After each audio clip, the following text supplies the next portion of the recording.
All right, ladies and gentlemen, welcome to another edition of the show. This is The Global Reality with me, your host, Josh Reeves. It is September 11th, 2017. Thank you very much for being here with me for another edition of the broadcast.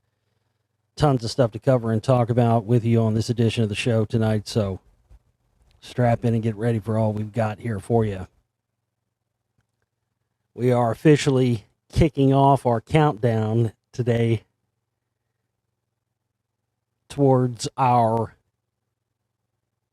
10-year anniversary celebration. We're celebrating 10 months, or 10 years rather, all this month. I put two phrases together there. 10 years this month, both in terms of the broadcasting of the show, The Global Reality, and also for my filmmaking, because my first film was released right around this time in 2007, 9/11 New World Rising. And yeah, so here we are, 10 years later, and this is, it's just been it continues to be, I mean, it's been quite the ride. And it's just interesting to see, that film, 9/11 New World Rising, my first attempt at any kind of a film ever, about anything, and all that comes with that, the first time you do anything, that is. Nobody's fucking great at anything right out of the gates on their first try. Very rarely does that happen. But, looking now at as I'm working to finish Spellcasters Volume 2, I'm still trying to stick to my original goal of having it out by the end of this month. I don't think that's necessarily what's the word I'm looking for? Possible or impossible at this point, which is good, I can still get it out by the end of this month, but it may take a little longer than that. I'm not really worried about it, but I think I am what I am going to do, depending. I have not to the point yet to say 100% on this. And once I am at that stage, I'll let you know. But we may come down to a situation where I might release. I mean, this thing may be like 4 hours long. I really just don't know yet. But like I said before, I'm going to be breaking it up into two files anyway. So I'm thinking maybe releasing like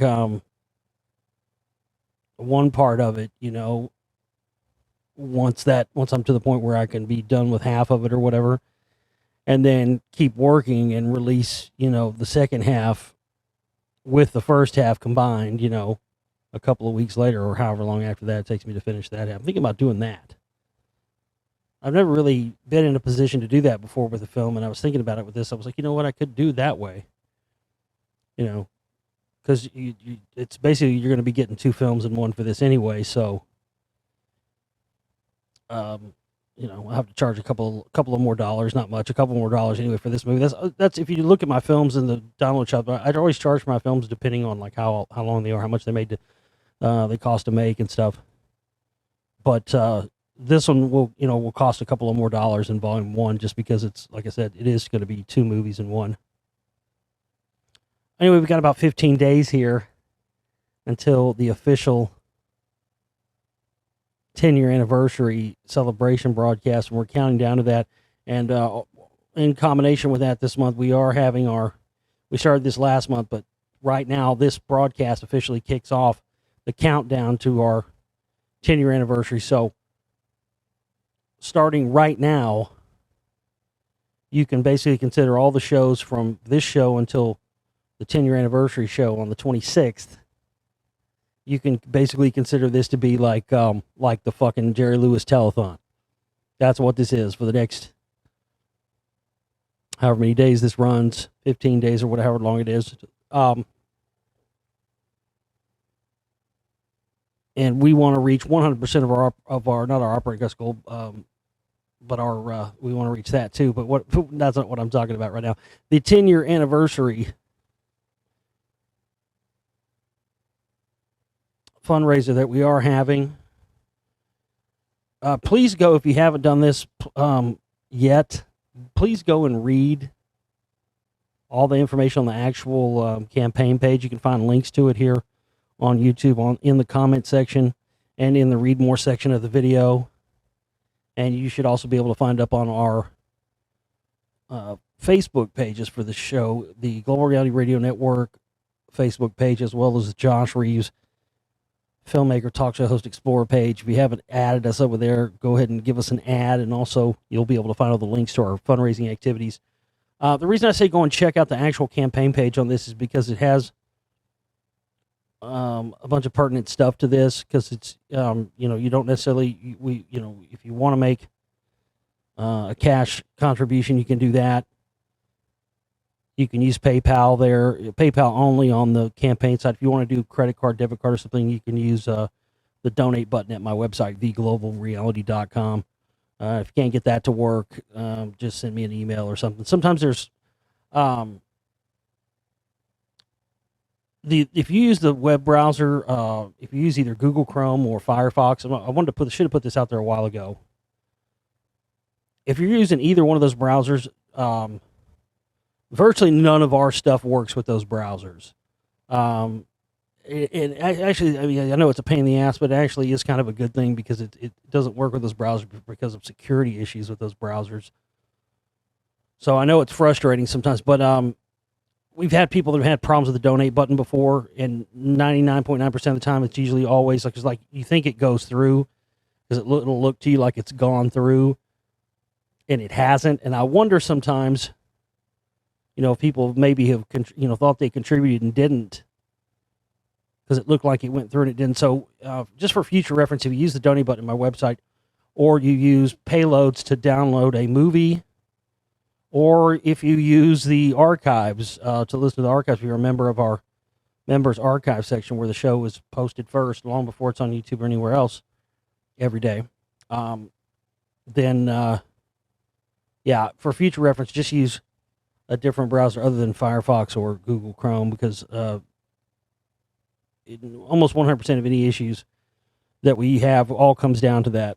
It doesn't work right with downloads, it doesn't work right with the archives, and it doesn't work right with the PayPal donate button. And that's not on my end or anything, but again, it's stuff with those browsers, because those browsers don't have the same there's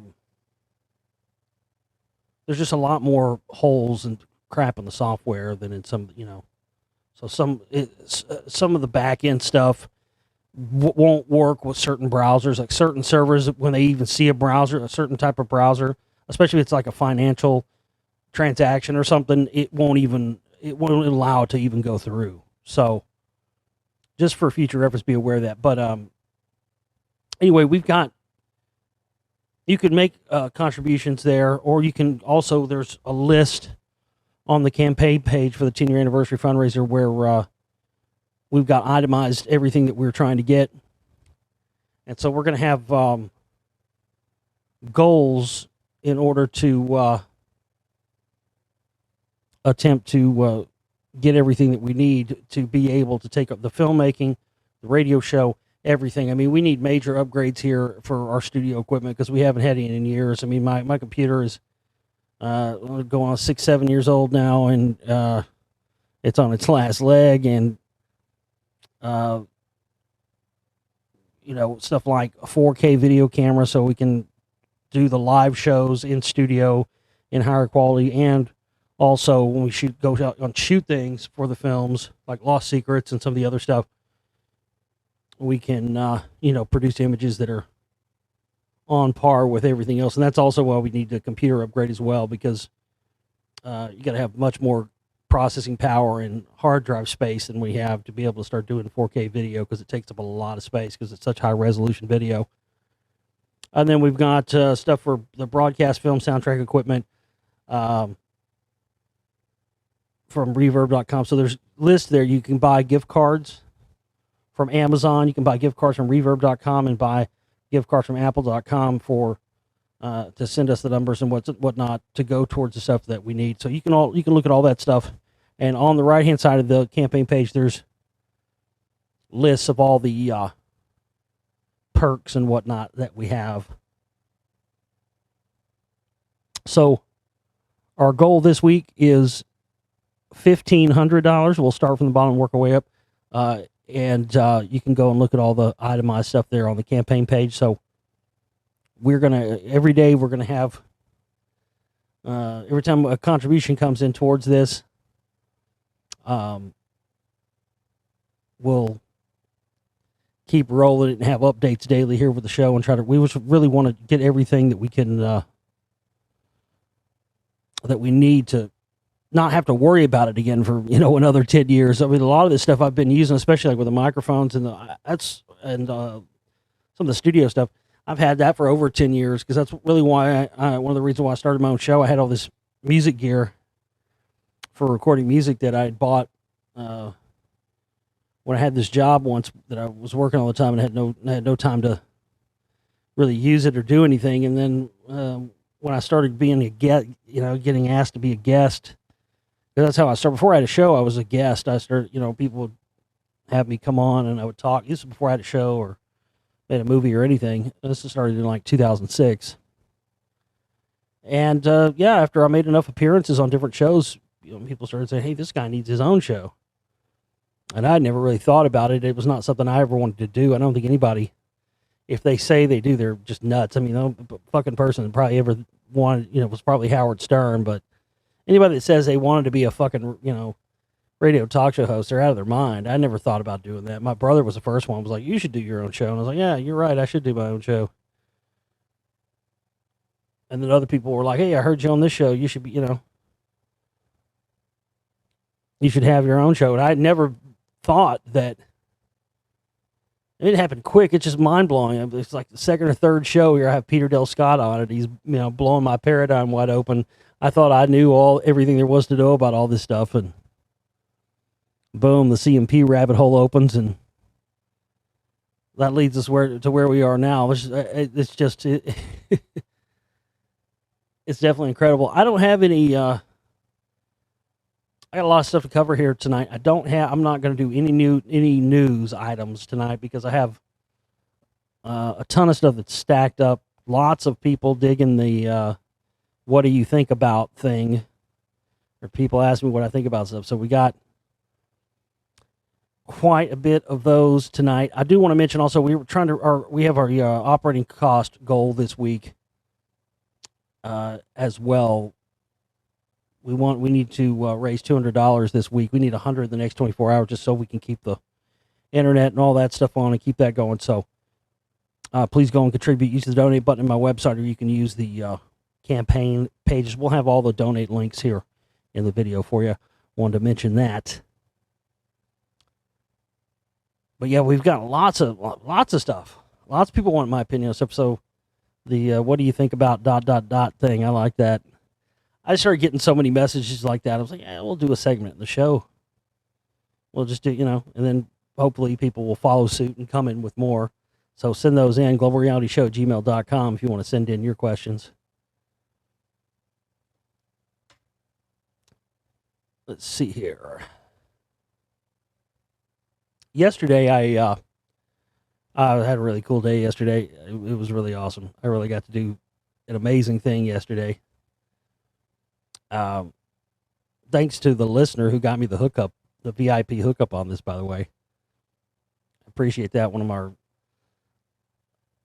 of our listeners and supporters locally, knows I'm a fan of the movie RoboCop. Somebody asked me because I've talked about it on the show many times. Filmed here in Dallas. I'm sort of a historian for all the films made and shot in Dallas. There's been quite a few. A lot that people know about, a lot of people don't know about, but RoboCop being probably the most, I don't know what the word is, most significant, or most well-known, or, I don't know. It really is, to me, one of the quintessential movies shot here. But it's the 30th anniversary of it this year, so Alamo Drafthouse had a screening of the film at Dallas City Hall, which, of course, is the OCP, Omni Consumer Products headquarters in the movie. An interesting building, too. It was built by I.M. Pei. I've talked about him in the past. I.M. Pei is, this guy is, you want to talk about, people who wonder who's in the actual, real real life, Illuminati, the real upper echelon stuff. I M Pei is one of those guys. He designed like the Louvre in Paris, the pyramid thing. I think he's done several buildings here in Dallas, of course, being right on the 33rd degree parallel. There's a great pyramid documentary. I can't remember the name of it. Not the Pyramid Code. I had that lady on back in 2009, but it wasn't that one. It was a different one. Anyway, somebody actually scored an interview with I M Pei. I mean, you never see this guy get interviewed. And they started asking him if, about the golden ratio and stuff.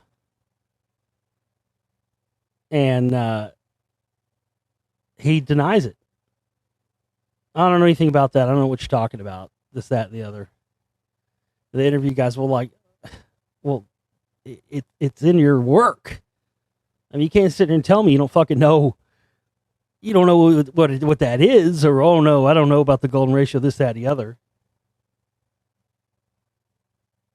You can't. That's what those guys like that, they get arrogant. They start to think everybody's below them, everybody's stupider than they are, and then their arrogance comes through like that. When people obviously are smart enough to see what's going on, you could see if something uses golden ratio numbers, and you can see that there. Who else? It's used. I think it's been used also for mind control purposes, and it's also been used for it's a magical thing. It affects consciousness. Who else does that? I had a recording engineer tell me about this one time. It was insane. I didn't know about this. I believe it was invented. Yeah, it was actually invented by Brian Eno. And he showed U2 how to use it. And that's essentially those, that repeated, that sort of delay sound that you hear, the famous U2 delay guitar sound. The delay pedal or delay box or whatever that the Edge used, Brian Eno, when he produced their record, showed him how to apply delay numbers that are golden ratio numbers. So those are golden ratio numbers that you're hearing. I've not been able to do that because I guess you have to have a very specific type of delay pedal that gives you the ability to actually, because a lot of them, it just has like a knob that says time, right? And the time knob on like your delay thing is how long the echoes are. But it doesn't really, it doesn't give you a value for it. It's just, 0 or 10, and you go all the way in between that. So in order to do that, you would have to have some sort of digital delay that had a readout on it where I guess you could dial in the exact milliseconds or whatever, which of course they do make. But anyway, they start asking I M Pei about, using golden ratio numbers in his architecture and stuff, and he denies it. And then if somebody calls him on the phone, he puts the phone down, and then he's like, "Well, yeah." Then he starts admitting it. First, he says he didn't know anything about it. The guy's crazy. I don't know anything about what you're talking about. Then he says, "Yes, I have used those numbers and I find them very pleasing." Okay, interview's over. I gotta go. And he hustles them out real quick, like he said too much or something. But anyway, they had a 30th anniversary thing for RoboCop celebration here in Dallas yesterday, and they showed the movie on a giant big screen in front of City Hall, which was the OCP headquarters of the movie. They had a Q&A session with Peter Weller himself, RoboCop, and they had before all that at the Alamo Drafthouse, they actually had this exclusive VIP meet and greet thing that I got to go to. And I mean, it was a total bucket list thing for me. I mean, he's one of the top people I've always wanted to meet. I don't really want to meet that many famous people, but he's one of the people I always wanted to meet because I've been such a big fan of his since I was 8. And he's a fucking fountainhead of knowledge. I mean, the guy's he knows shit about Egyptian dynasties that you've never even heard of, even if you studied that shit yourself for years. I'm not kidding you. The guy, he just knows some serious shit. And he's just a fascinating guy. He really is. But yeah. So they had this thing at the Alamo Draft House, and they said there were supposed to be some other members of the cast there. But there weren't any other ones except it was just a chick that had a small role in the movie, but it's one of the funniest lines in the whole movie. It's what everybody always cracks up. It's the scene where Bob Norton is, he's at his house. Because before earlier in the movie, he's like, "Hey, you want to play?" Guys like, "Hey, you want to play racquetball with me tomorrow?" He's like, "Tom, I can. Got a couple of models coming over tonight." You know what I'm saying? Anyway, the two models, these chicks did not look like models in the movie. That's fucking hilarious. That's another funny. There's little things like that in the movie that are just funny that you know they don't really point out, but you pick up on them. You know, in like the car, the 6000 SUX, the fucking Star Wars peace defense platform that just happens to be aimed at former presidents. So when it goes haywire, it wipes out like 3 former presidents. I mean, it's hilarious, little stuff like that. Paul Verhoeven, man, he was a genius. If you watch RoboCop, and if you want to have your mind blown, watch RoboCop and Starship Troopers back to back, because he had that sort of same elements of, bullshit news and propaganda in both of those movies. And so, yeah, so one of this is the chick. Remember, the guy walks in, fucking Red from that 70s show. Bitches, leave. I must have heard that line 1,000 times yesterday, because everybody's like, that's the funniest line of the whole movie. Because he just walks in, to kill Bob Norton or whatever, and there's one of the chicks like put some like some cocaine on her titty, and Bob's about to snort it off, when fucking Red comes in. Bitches, leave. Clarence Boddicker. So the chick that put the cocaine on her fucking titty was there. She kept giving me the eye too. I guess she thought I was gonna go talk to her. I never did. She kept giving me the eye. I was like, "You're a little too old for me." I mean, don't get me wrong. Her boobies were gigantic. She was red. She was hot. She was hot for an older lady, but a little too old for me. Once they start getting into mid-60s, I'm like, pass on that. But she was giving me the motherfucking eye. I'm not gonna lie to you. Bitches, leave. I kept sitting there. I just look over at her, right? That's all I could hear in my head. Bitches, leave. Oh my God, it was funny. So anyway, they had a cool thing where, you got this, for people that got the VIP thing, you got to meet Peter Weller, and it was like a private, closed off thing. And they took you on a tour around sites, some of the sites, not all the sites where they filmed, but some of the sites around downtown Dallas where they filmed, the movie at. So, I mean, you gotta understand, I've been a fan of this film since I was 11 years old. I saw it at the theater. So, I mean, I know I'm from Dallas, so I know where they filmed everything at. Okay. I found it myself years ago before there was even an internet. Before, now you can just go on the internet and look it all up and find out. No, I had to do it the hard way.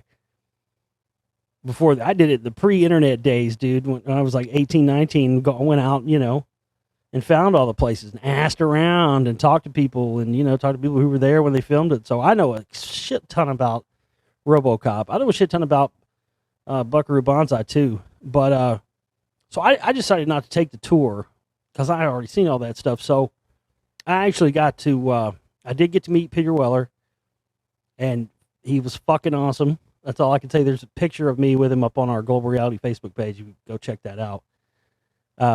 He did not disappoint.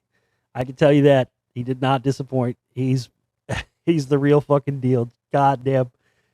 He cracks me up.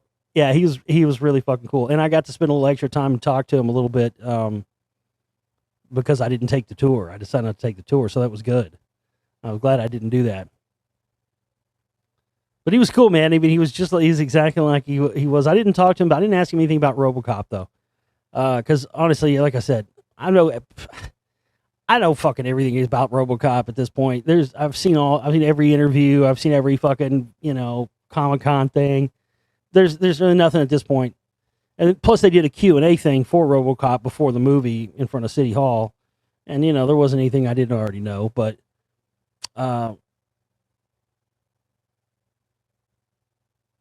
I did ask him about Buckaroo Banzai, though.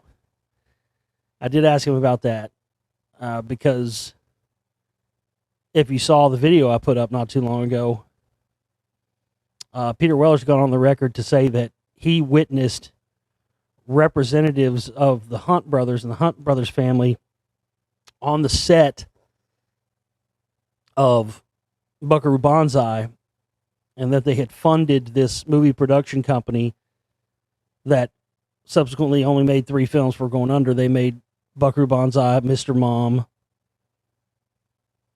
and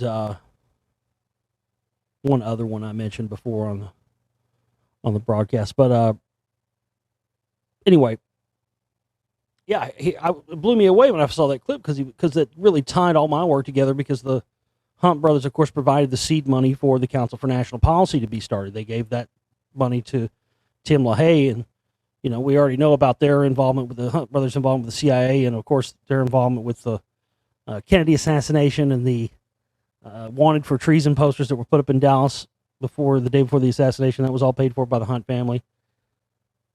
But my question that I asked him was there's a bit of contradiction there, because if you've ever seen the movie Buckaroo Banzai, there's a key scene in there that everybody always talks about, where you see Jeff Goldblum, and I think his name was Pecos, one of the other Buckaroo Banzai crew guys, right? And they're like walking through this like laboratory or something, and there's like a watermelon. I forget what it is. It's basically a watermelon sitting there, and he's like, "Hey man, why's that watermelon there?" And he's like, "I'll tell you later," and then they never tell you. And so there's been all this through the years. There's been a lot of speculation and talk about whether there was some sort of thing that came out from something where somebody tried to play it off and say, "Oh, it was from some other comic book or something that didn't happen." But the real story is supposedly is that the people that were put up the money for the movie, and usually people are always like that. It's not unusual for people to check up on their investments, especially when you're talking about millions of dollars for a big film like that. That's not irregular. But what was irregular is that the stories contradict. Because on the one hand, you have the story, well, the watermelon thing is because we put that in there. This is the story according to the director. We put that in there because the studio and the people who put up the money for the movie were basically asleep at the wheel and didn't really give a fuck what we were doing. So we put in the watermelon scene to see if they would even notice. So when we sent them the dailies, when we shot the film, and they're supposed to look at and approve, they never said anything about it, never mentioned it. We put that in there basically just to say, so that contradicts with Peter Weller's story of him seeing, big banker guys and guys connected to the Hunt brothers, and the Hunt brothers putting up this money for these movies to be made, and coming and walking around on the set checking up on their investment. So that was my question. I was confused by that, and he sure as fuck cleared it up for me. Makes total sense. He said, well, yeah, both are true. And I was like, really, both are true? He's like, yeah, both are true. Because what I'm talking about with the Hunt brothers guys, that happened in the early days of the production of the movie of Buckaroo Banzai. And he said, but after that, he was odd, because at first you had these guys, and they're coming around and seeing where they're, want to know where their money's going, and where, is this movie going to make money, and what are we investing in here? And he said that's what was on about it, because it went from being that we're really worried about where our money's going to totally not giving two shits of a motherfucker where our money's going. They went polar opposite in the span of just while this movie was being shot, which I thought was very interesting, because that right there, it shows you, because that's exactly these guys. Hunt Brothers had CIA funding. I mean, these guys are just throwing this money in there into whatever projects and whatnot to either, as I've talked about before, either for money laundering or whatever other purposes it might be, to divert funds from other CIA operations to make it seem like those profits are coming from that over here, when really the original funds came from these CIA operations. So, but I told him about my work and my films and stuff, and told him how many films I've made and how long I've been doing the past 10 years and all this stuff, and told him about my research into the Council for National Policy. I asked him if he'd ever heard about it. He said he'd never heard of the group. And I told him who was in it, and I told him that there was, they were connected to the CIA, and he just kind of smiled as I was telling him this, just like, yeah, man. I mean, he was just, he hadn't heard of the group, but everything I was saying, he was like, yeah, I mean, there's CIA spooks all over Hollywood. And I was like, really? I mean, I already knew that, of course, but to hear one of your heroes say that, he's like, oh yeah. He's like, I was like, so you see, for a fact, he's like, oh yeah, yeah. Like, okay. But it's interesting, to tell somebody something like it. But I told him, about my films and all that, and man, I got to tell you, he said. He said something to me was pretty fucking inspiring. I got to tell you, it was pretty goddamn inspiring. It was pretty fucking amazing. Because I was telling him, yeah. I mean, he's, oh, you're a filmmaker. Well, what kind of films do you make? This, that, and the other. Because he's a director, so he's totally into all that, all the geek stuff for filmmaking. And I told him, I do independent documentaries, and I've done them with Council for National Policy and secretive right-wing groups, and how they connect all the way back to ancient civilizations and the original secret societies. And I could tell, man, as I was telling him about this, he was kind of getting this grin on his face, like he was excited, like, holy shit, there's somebody out. Oh my God, there's somebody out there who gets this stuff and is trying to do it. And I was describing, oh yeah, this, and I'll talk about this, and then my new stuff, the spellcasters, and show how, CIA, MK Ultra, how it all connects into Hollywood, the music industry, the rest of it. And I was telling him, he said, well, what?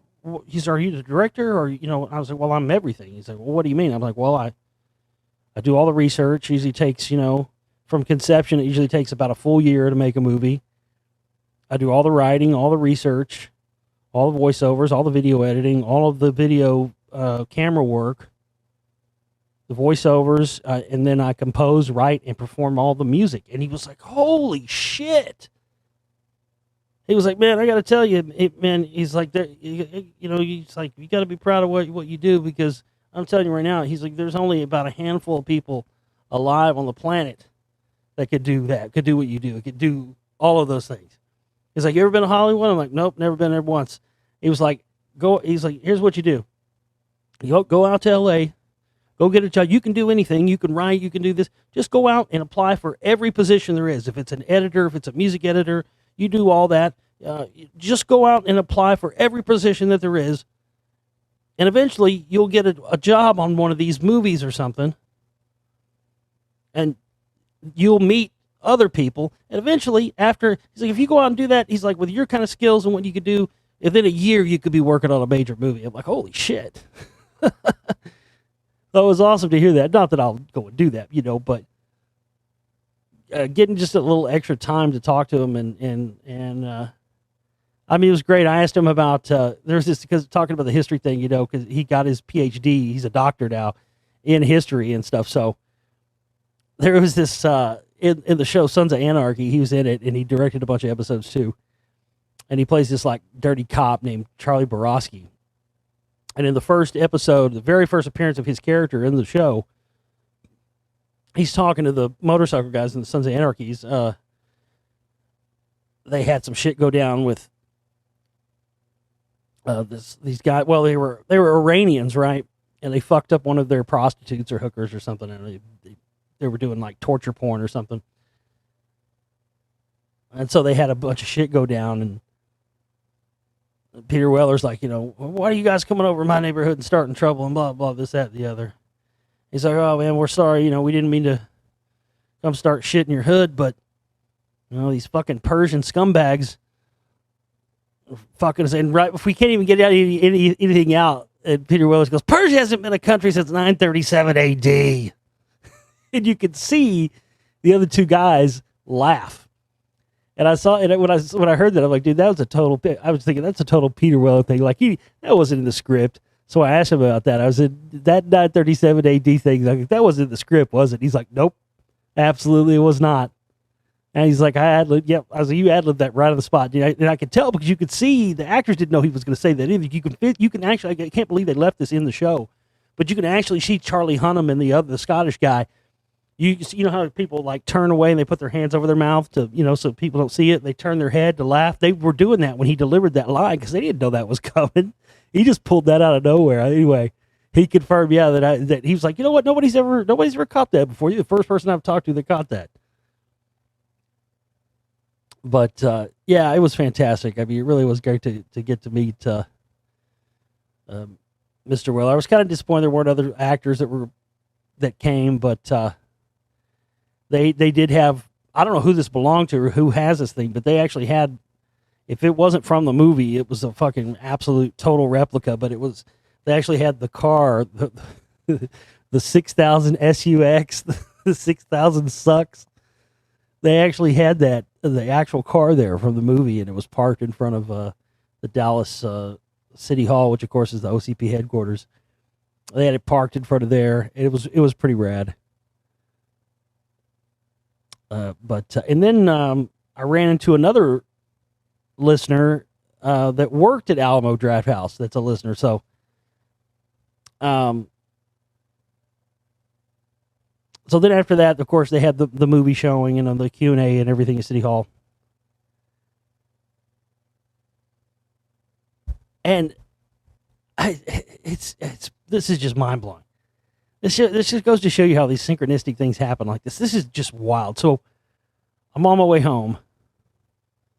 I'm taking an Uber home, right? And this blind guy picks me up. And he's like, hey, hey, what's going on over there? This and the other. And I told him about the RoboCop thing. And he's like, man, that was the last movie I ever saw before I don't know why he's telling me this, So it's the last movie I ever saw before I moved from Washington, D.C., to L.A. in 1987. I'm like, okay, great, whatever. He's like, yeah, I love this movie, that, and the other. And I was telling him about, knowing where all the filming locations were at for RoboCop, and that I'm a filmmaker and whatnot, and a musician. And he's like, yeah, I'm a musician too. He's like, he's like, man, I sang the national anthem. In 1996, I sang the national anthem at the Mike Tyson, Bruce Seldon, and he didn't even get it out. He didn't even get it out. And I went, whoa, wait a second. He didn't even get to finish his sentence, dude, and I'm already stopping. I'm like, wait a goddamn minute. Are you telling me that I'm riding in a fucking car right now with the guy that sang the national anthem at the Mike Tyson Bruce Seldon fight in 1996, the night Tupac supposedly got murdered? And man, when I said that, he fucking flipped. He was like, "Oh my god, I can't believe you know that." Usually I have to tell people. I knew it before he even finished his sentence. And it's on YouTube. You can watch it. And he did the same thing to me. I was about to say, before I could even get it out, he interrupts me and he's like, my performance lasted of the song was a lot longer than the fight, because the fight was over in 45 seconds. What's mind-blowing about this, other than the fact that I had been recently talking about the Tupac stuff, and I was talking about, I just didn't know how much of that, because I'm going to make a separate mini film on just the Tupac stuff eventually, but I didn't know if I was going to at least, I wanted to at least have a mention of it in there in the spellcaster stuff. And, I was trying to connect all that together. And I have subsequently since we last talked here, I have connected all that together. And just done so just a few days ago. And here I am, I'm leaving this RoboCop thing, all the synchronistic stuff that happened around that and getting to go to that. And then I'm getting the car to go home. And I'm riding in the fucking car with the guy that's saying the fucking, it's on YouTube. I watched it. I came home. He told me his name. I looked it up immediately. It's on fucking YouTube. It was him. I mean, what are the fucking odds of that? In the cab with a fucking, he sang the national anthem the night, and dig this, dude. Dig this. After the fight, just prior to when the whole shooting thing supposedly happened, that was when you had the whole thing, the fight. They broke out in the MGM Grand with Orlando Anderson and all that. That whole event, like we talked about, was staged. After it was over, right before that happened, he was walking backstage and he was the guy who sang the national anthem, who was driving the car last night, said, "Man, I was walking out. I was about to go out to the casino. I'm going out this way. Coming the opposite way towards me is Tupac. He must have saw me up there singing or something. He gave me a big smile and gave me how you kind of nod your head up and down to somebody like, yeah, without, you don't really have to say anything. You just look at somebody and nod your head up and down like, like you're the shit or, good job." And he said he did that to him. And that was probably, this blew my mind because I'm sitting there thinking, dude, how do I know this motherfucker sitting in this car wasn't, involved or this guy could be CIA. My fucking mind was just fucking blown out. It was already blown out getting to talk to Peter Weller and meet him. Literally, I was like, my fucking brain is going to ooze out of my fucking head now. I met the guy that sang the national anthem before you got to understand, I've just been researching it. And researching that is what helped me crack the code of trying to figure out. Remember, I talked about the brothers with the brothers with the bow ties.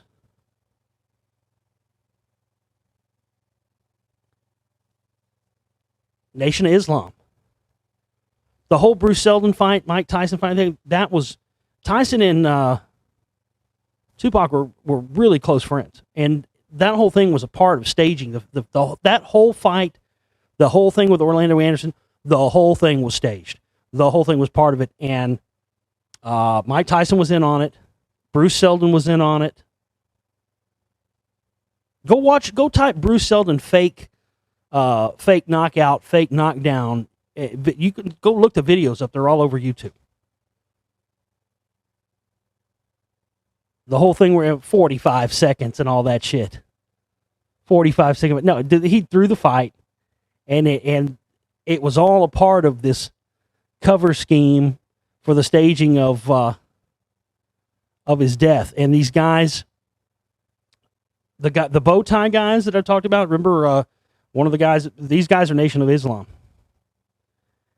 Somebody, I think it was Nathaniel, posted on our Facebook page not too long ago. Did Sonny Liston throw the fight in his rematch against Muhammad Ali because the CIA-controlled Nation of Islam kidnapped his wife and daughter? That's what Paul Galinder, author of the book The Real Story Behind Ali and Liston Fights, argues. The Nation of Islam has become an independent Scientology free zone squirrel group that openly collaborates with the Church of Scientology, as discussed in Spellcasters Volume 1 and 1.5. So,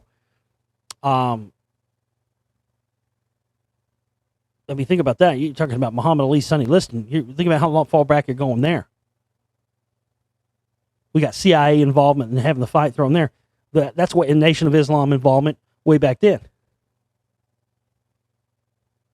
So to find that information and to find out the connection of the Nation of Islam to both Tupac and Tyson and the brothers with the bow ties and the death of Biggie Smalls as well, because that was, who was described. And then that connection back to Scientology, CIA. Yeah. That's all I can say. So, again, for all you haters out there, people who've been talking shit after I was talking about the fall stuff, and then talking shit after I was talking about the Tupac stuff, you know what?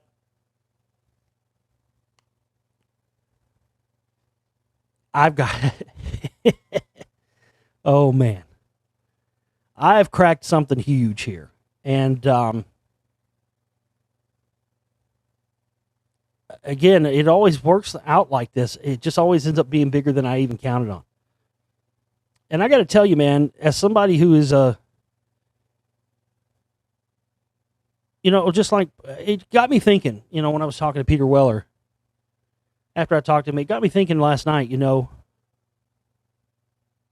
like he's right. Like I would love to work on real movies, or I would love to make an actual real movie, not just documentaries. I would love to do all that. But knowing what I know about that industry, there's no way. There's no way I'd ever willfully go and do that.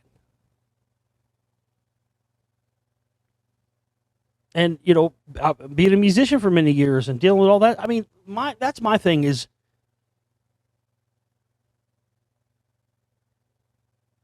it really made me realize what the purpose of this work that I've done and continue to do with the spellcasters, it really made me realize the importance of it more than I already did. It made me realize the importance of it in a completely different way. Because the reason it's important for me to be exposing this stuff is because if somebody like me or somebody else doesn't come along and expose this stuff, their racket and their game is going to continue indefinitely. And that's what they want. We need to expose these fucking clowns in Hollywood and in the music industry. We need to expose their connections to the CIA and to Scientology and all the rest of this stuff. This needs to be exposed, and we need to run these bastards out on a fucking rail and reclaim what's ours. Our expression of whether it be film or music or art or whatever should not be forced to go through this, the gatekeepers that control the industry and decide what gets seen and what doesn't. And I didn't really realize how important this work that I've been doing is, at least towards not only exposing these people, but attempting to take back what's rightfully ours. I mean, that's why, they try to blame downloading and all this stuff. No, these people made a conscious effort to stamp out any artists and musicians or anybody else that comes along and gets in a position of power and popularity that could shake up or cause problems for the power structure. And all of these suspicious and phony deaths and all these connected, I mean, it's just, all of those people had the potential. A lot of people were wiped out just for having the potential to have that kind of power before they even had it. But it's also about money. It's also about, the illegal drug trade. I mean, it's just staggering. And people need to know before they make the decision to want to try and go be in the music industry or, the movie industry or television, whatever it may be. And I think people, 98% of the population is largely ignorant to the true mechanisms of control and who truly controls music, TV. I mean, it's all media, so it's controlled by all these media conglomerates that, again, connect the very tentacles of the media corporations from the very beginning, extended from MK Ultra and extended from CIA, and the same. I mean, like I've talked about in Spellcasters Volume 1. I mean, go look at, Sumner Redstone Viacom. I mean, look at the tentacles to control that motherfucker, and then understand that he was in the OSS and the CIA and in the same MK Ultra stuff at the same time as L. Ron Hubbard.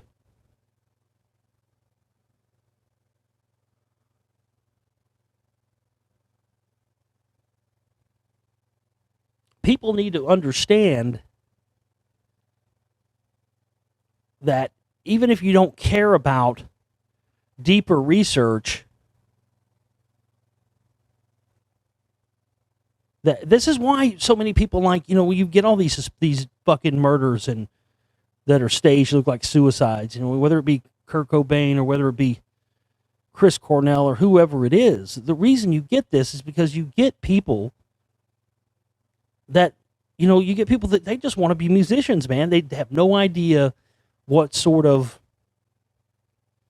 dark cauldron of death you're entering in. I mean, there's a reason why these fucking record contracts, dude, are like the size of 2 phone books put together. I mean, it's a literal fucking deal with the devil. You literally are signing over your soul. Because when they decide that a dead rock star is worth more to them than an alive one, dude, they pull your card. And this is going to continue to happen until people figure out and realize and expose all this stuff for what it is. And there are so many things, as I've mentioned, that we're going to be bringing to light in this film, Spellcatcher Volume 2, that no one has put together yet. That is absolutely unknown information up to this point. And it's going to be fascinating to watch because those of you out there who are in my listening audience, once you see this movie, and then you start to see other people bringing this information out later, you'll know where they stole it from, because I'm telling you, there are a couple of things in here no one's put together yet. And, as long as people keep supporting all this garbage and keep, just like it's just the same as the whole political scheme. The whole movie, entertainment industry, music, all that, it's all become the same. It's the same thing. It's a broken system where they give you the illusion of choice. Oh, look, you get to choose between this music, or this music, or this movie, and this movie, just like you get to choose between this candidate or this candidate. But really, they decided, the choice is already been made for you, because they decide what your choices are. You don't get to say, well, I'd like to choose from this, this, and this. No, they say, here are your choices. You choose from this. And then people just believe in it, and buy into it. The same way people buy into and believe that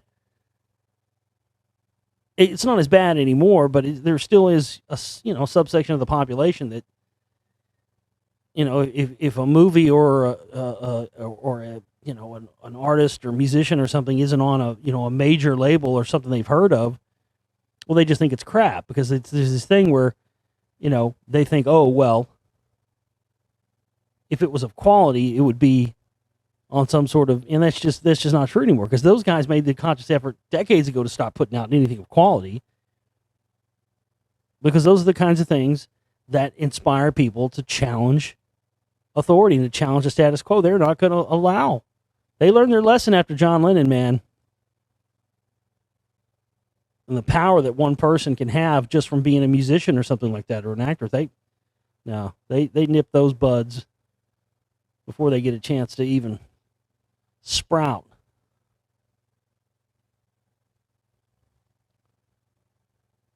Let's see what we got here on the what do you think of ... thing. What do you think of Snopes.com?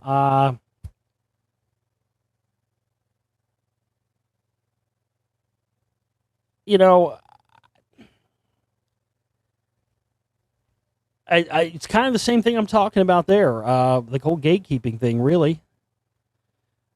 Same analogy. You could apply that same analogy to Alex Jones and any of these other phony truthers. It's kind of the same analogy as the whole record label movie thing. Oh well, how good could this movie be? It's not put out by major movie studios. Somebody just made this on their own, so obviously it can't be good, because nobody could just make something on their own and put it out on their own and it'd be of quality. Well, that's total horseshit. That's bullshit, right? Same thing with Snopes. Snopes has now become this thing. Well, if Snopes says that it's, not true, then it's not true. And sometimes that's the case, but it's not the case in every instance. Yeah, I mean, there absolutely is, kind of like I think Snopes is like Wikipedia on fucking acid crack. It's like, take it with more than one grain of salt, because there's been a lot of times where I have seen stuff on there that was total bullshit, and they called it total bullshit, and they were right. But I've also seen many other things on there that they call bullshit on that there's plenty of facts and evidence to support. So I don't think anybody other than sheeple, really, people who just believe everything they're told anyway, give Snopes any kind of time of day. That's my opinion. I don't think anybody who actually thinks for themselves gives Snopes any second guess. It's, sure, it's probably CIA controlled. Another one from the same person, Apollo 20. What do you think about Apollo 20? I got to say, no offense, but that's a fucking weird question. I just got to just point blank it for you. That's a fucking weird question, man. Why the fuck would you pick? I'm just curious as to why you would pick to ask me about Apollo. I mean, is there something about Apollo 20? Well, I'm just curious because Apollo 20 never happened, right? Apollo 13 was the last one. They had Apollo 14 through 20, though, planned. 14, 15. So my question is to you, what do I think about Apollo 20? Well, why don't you ask me what I think about 14, 15, 16, 17, 18, or 19? What is it? Why are you just asking me about? Well, first off, it didn't happen. Well, yeah, okay. Let me rephrase that. I don't think any of them happened. I don't think that they actually have sent any actual real things to the moon. I'm in that category. But what I'm saying is, even if you believe that we have gone to the moon, 13 was the last one, even if you believe 100% that we went to the moon. So 14, 15, 16, 17, 18, 19. But, I mean, the only thing I could think of, I don't know what you're driving at. Is there something secret about 20 that I don't know? The only thing I know about it is that it's the Tycho crater. I know that they scrapped those missions. I know that the Tycho crater, what's interesting about the Tycho crater is this just happens to be where a lot of people, and there's lots of stuff on YouTube, look up Tycho crater YouTube building. There's been structures and stuff. I've seen a lot of pictures. I always thought it looked like a city, just the crater itself, but there's all kinds of. Yeah, supposedly there's a big ancient secret city that's still inhabited. It's on the Tycho crater. And that's where Apollo 20 had 13 through 19 happened as well, or 14 through 19, I guess. 14 through, that's where Apollo 20 was going to go. And it got canceled, I guess, to send the rocket for Skylab or something like that. I don't know, man. I don't know anything else other than that. Cities on the moon, Tycho crater. Look that up. Buildings on the moon, Tycho crater, UFO sightings. Yeah. Seems to be a hotbed. Seems to be a lot of people believing that there's, an alien base located there. And how old they are and how long they've been there, I don't know. But could this, I talked about not too long ago the whole thing about, the Masonic moon ritual and all that, and trying to claim the moon for the World International Freemasonry. Trying to find the Ark of the Covenant, the battery, the supply, the power for the bond between heaven and earth. Basically, it's a battery for a Stargate, for a portal. Yeah, I mean, it's solely interesting. I don't know anything else other than that, though. Maybe you could shoot me another email and ask me what you specifically want to know about Apollo 20, because, like I said, that's really scraping the bottom of the barrel as far as what I know about it. What else?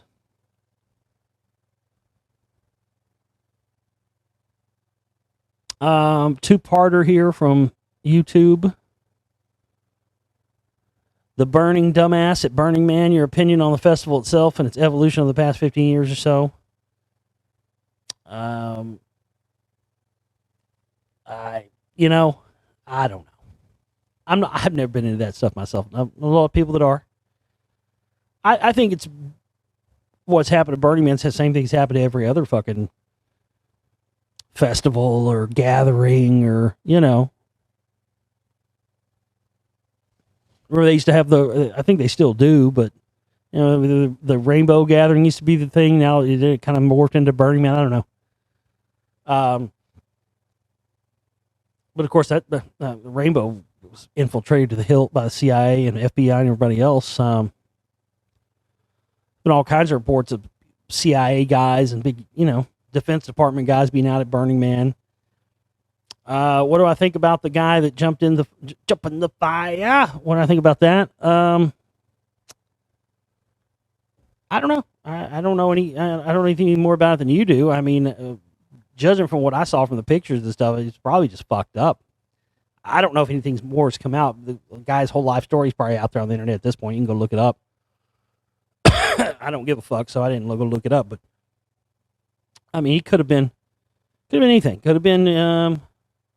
Listen, man. I mean, if you're raging on some hard fucking Molly or raging on some fucking hard E and some, candy flipping with some uncut LSD and out there in the middle of the fucking desert like that. I mean, you can get worked up in a frenzy like on that stuff. I'm not trying to like spout the classic fucking, propaganda about psychedelics. Oh, you think you can fly and jump off a building? That doesn't happen to everybody, but you can get in a state of mind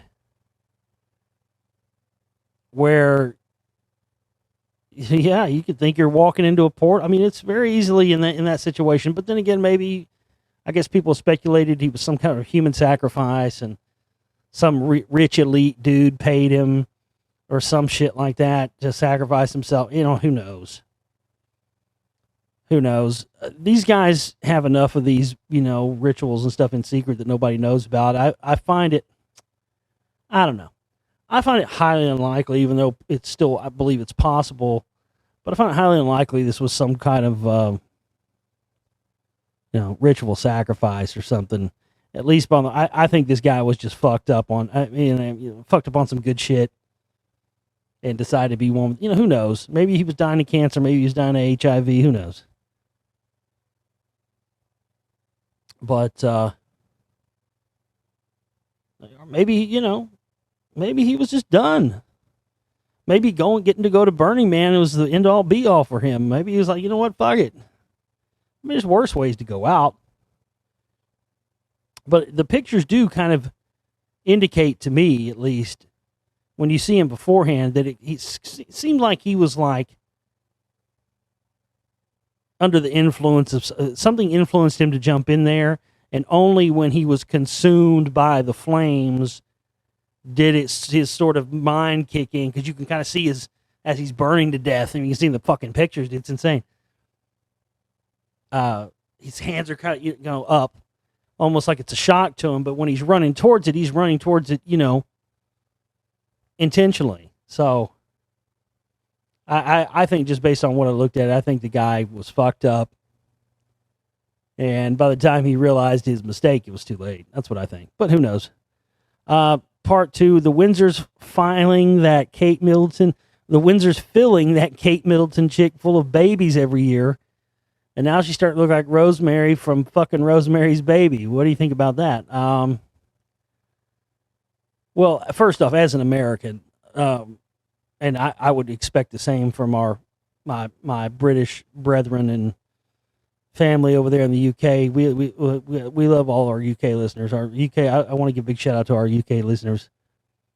Everybody across Great Britain, everybody in Ireland and Scotland. We've got so many great listeners over there, and I love each and every one of you guys. And I'm sure they would feel the same way about our American politics. So, all is fair. But I don't even have a quarter of an inch of a fuck to give about the royal family or anything. I just don't give a shit. Do I know a lot about it? Yes. Is it based on hereditary dictatorship? Yes. Does it all go back to Germanic fucking bloodlines? Yeah. They're broodmares, man. I mean, fuck it. That's all I can tell you. Fucking broodmares. And when they serve their purpose as a broodmare,